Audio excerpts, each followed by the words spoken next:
السلام کو جو بڑھاپے میں اولاد ملی ہے تو کیا آپ یہ سمجھتے ہیں کہ انہوں نے بڑھاپے میں دعا مانگی تھی صرف؟ ظاہر ہے وہ تو ساری زندگی مانگتے رہے ہوں گے نا بھائی. زکریا علیہ السلام کو اولاد کی خواہش تو اسی وقت سے تھی جب سے ان کی شادی ہوئی تھی, اسی وقت سے اولاد مانگ رہے تھے کہ مجھے اولاد چاہیے, مجھے اولاد چاہیے, میرا والی وارث چاہیے, میرا والی وارث چاہیے. لیکن پوری زندگی دعا قبول نہیں ہوئی, مگر آپ مایوس نہیں ہوئے. بھائی ہمارا کام ہے مانگنا, مانگتے رہے مانگتے رہے مانگتے رہے مانگتے رہے. لیکن اللہ کی عادت ہے جب دیر سے قبول کرتا ہے نا تو پھر میں نے بتایا نا سود بھی لگتا ہے, جو حلال سود ہے سود بھی لگتا ہے. اللہ نے دیر سے قبول کی مگر پھر ایسا بیٹا دیا جو سب پہ بھاری. کہا کہ پھر ایک بیٹا ملے گا مگر وہ سب پر بھاری ہوگا. ذکر رحمت ربک عبدہ زکریا, پوری سورہ مریم میں اللہ نے حضرت زکریا کا تذکرہ کیا, ابتدا وہاں سے کی. تیرے رب کی اس رحمت کا ذکر ہے جو اس نے اپنے بندے زکریا پر کی. اذ نادا ربہ نداء خفیا, جب انہوں نے اپنے رب کو چپکے سے پکارا. چپکے سے شاید اس لیے پکارا کہ اگر میں سب کے سامنے دعا مانگوں گا تو لوگ مذاق اڑائیں گے کہ بوڑھے کو کیا ہو گیا, بال سفید ہو گئے ہیں, بیوی بانجھ بھی ہے, بوڑھی بھی ہے, اور اس عمر میں کیا مانگ رہے, اللہ سے دعائیں مانگ رہے. خفیہ, چپکے سے جا کے اللہ سے کہہ رہے. قال رب انی وہن العظم منی واشتعل الرأس شیبا, اے اللہ مجھے پتہ ہے میری ہڈیاں بوسیدہ ہو گئیں, مجھے پتہ ہے کہ میری ہڈیاں بوسیدہ ہو گئیں, میرے سر کے بال سفید ہو گئے. واشتعل الرأس شیبا ولم اکن بدعائک ربی شقیا, مگر میں تیری رحمت سے مایوس نہیں ہوں, مجھے پتہ ہے تو دعائیں قبول کرتا ہے. حب لی من لدنک ولیا, عطا کر دے, گفٹ دے دے, ہبہ کر دے اپنی طرف سے ایک میرا والی وارث. عجیب بات ہے, دعائیں مانگ رہے ہیں, جب دعا قبول ہوتی ہے تو پھر حیران بھی ہوتے ہیں. اللہ تعالیٰ نے حضرت زکریا پر وحی کی. آپ بیت المقدس میں نماز پڑھ رہے تھے محراب میں, مسجد اقصیٰ میں.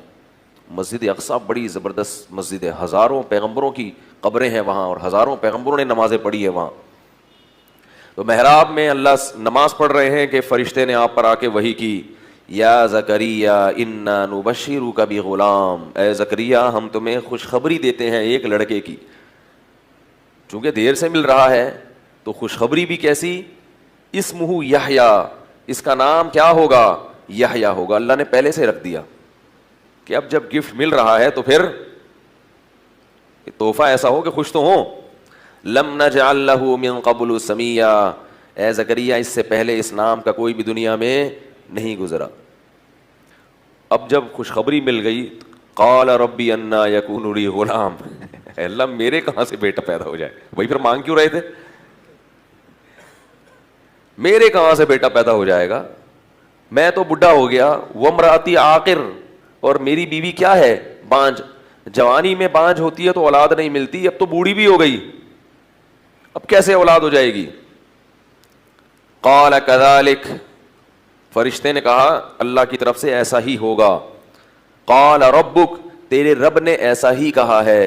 وقد خلقتک من قبل ولم تک شیئا, اے زکریا اللہ نے تجھے بھی پیدا کیا ہے, تو کچھ بھی نہیں تھا, کچھ بھی نہیں تھا, عدم سے وجود میں لے آیا. تو بوڑھوں کو جوان کر کے اولاد نہیں دے سکتا. حضرت زکریا کی اللہ نے دعاؤں کے مختلف الفاظ ذکر کیے. لا تذرنی فردن, اے اللہ مجھے تنہا نہ چھوڑ. مجھے دیکھو زکریا علیہ السلام اکیلے نہیں تھے, بنی اسرائیل تھے آپ کے ساتھ ایمان لانے والے, مگر اولاد نہ ہونے کو تنہائی سے تعبیر کیا ہے. یہ بات سمجھ میں نہیں آتی تو گوروں کو جا کے دیکھو, سب کچھ ہے مگر بڑھاپے میں تنہا زندگی گزارتے ہیں. آپ کی تنہائی آپ کا اہل و عیال, آپ کا خاندان دور کرے گا. دوست احباب تنہائی اور وحشت کو دور نہیں کرتے. تو یرثنی و یرث من آل یعقوب, اللہ فرماتے ہیں کہ ہم نے کیا کیا, زکریا علیہ السلام کو کہا کہ آپ تو کچھ بھی نہیں تھے اور ہم نے آپ کو پیدا کیا, تو بڑھاپے میں اولاد نہیں دے سکتا. اب اللہ کی طرف سے خوشخبری جب آ گئی نا, اتنے خوش کہ جلدی, کہ اب جلدی چاہیے, اللہ کی نعمت ہے, جلدی چاہیے. برطانیہ سے آسمہ شیخ صاحبہ پوچھتی ہیں, اولاد یا اولاد نرینہ کے لیے مسنون دعا کون سی ہے؟ سنا ہے کہ سورہ مریم اولاد نرینہ اور سورہ یوسف یہ سورہ محمد خوبصورتی کے لیے پڑھنی چاہیے، اس کی کوئی حقیقت ہے؟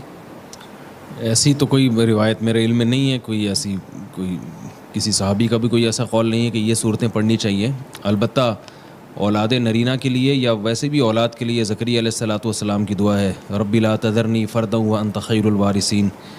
اسی طرح سورہ فرقان میں آخری رکوع میں جہاں سورہ فرقان ختم ہو رہی ہے اس سے آخری رکوع میں جہاں سورت ختم ہو رہی ہے اس سے ایک دو آیتیں پہلے ہے، ربنا ھب لنا من ازواجنا وذریاتنا قرۃ اعین واجعلنا للمتقین اماما، یہ دعا پڑھنی چاہیے۔ ویسے بھی 2 رکعت صلاۃ الحاجت پڑھ کے اللہ تعالیٰ سے دعا مانگنی چاہیے اپنی زبان میں، ٹھیک ہے، کوئی وظیفہ پڑھنا کوئی ضروری نہیں ہے، اللہ تعالیٰ سے دعا مانگنی چاہیے کہ اللہ تعالیٰ نیک صالح اولاد نرینہ دے۔ ہماری بھی دعائیں ہیں ان کے لیے، اللہ تعالیٰ ان کو نیک صالح نرینہ اولاد دے۔